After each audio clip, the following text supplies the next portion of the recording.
La sixième lame du tarot n'est autre que l'amoureux. C'est la première carte du tarot où figurent 4 personnages.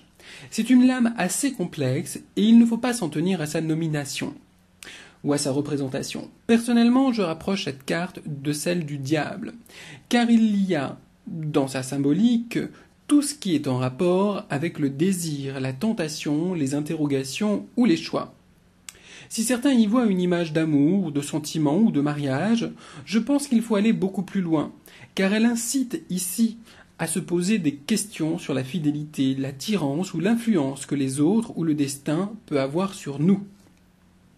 Le personnage central est un être de séduction, car son habit étant synchronisé à l'astre situé à l'arrière de la carte. L'amoureux est une carte de choix. Ainsi, lorsqu'il apparaît dans un jeu, il indique que nous allons devoir nous engager, nous décider face à une personne ou une situation. Alors, choisirons-nous la situation la plus confortable, c'est-à-dire celle de la raison, le personnage de gauche, sur la carte avec la couronne, ou ferons-nous le choix du cœur, le personnage de droite validé par la flèche du chérubin? Seul le contexte du jeu, c'est-à-dire les autres cartes, pourront vous aider à trouver la réponse. Côté numérologie, le 6 est le symbole de la perfection, de la beauté. Dans la Kabbale, c'est le nombre de l'union, mais aussi de la fécondité. On peut donc voir en cette carte son sens premier, l'amour, la pensée amoureuse ou la relation affective entre deux êtres, quels qu'ils soient.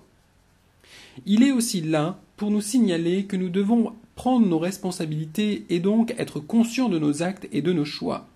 Ainsi, même si l'amoureux amène au libre arbitre, il invite à peser le pour et le contre, à comparer, à analyser, à tirer les conclusions qui s'imposent.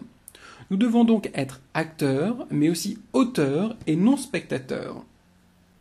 Le 6 est assimilé au signe de la Vierge en astrologie et de ce fait, ce chiffre confirme la forte introspection de cette carte qui peut traduire le doute, les interrogations, le manque de confiance en soi, mais aussi la possibilité de créer et de voir germer une situation plus en adéquation à nos désirs ou à nos envies. Au niveau planétaire et astrologie, la dualité qu'elle représente associe cette carte aux Gémeaux et à Mercure. On pourrait donc traduire cette carte par la phrase suivante.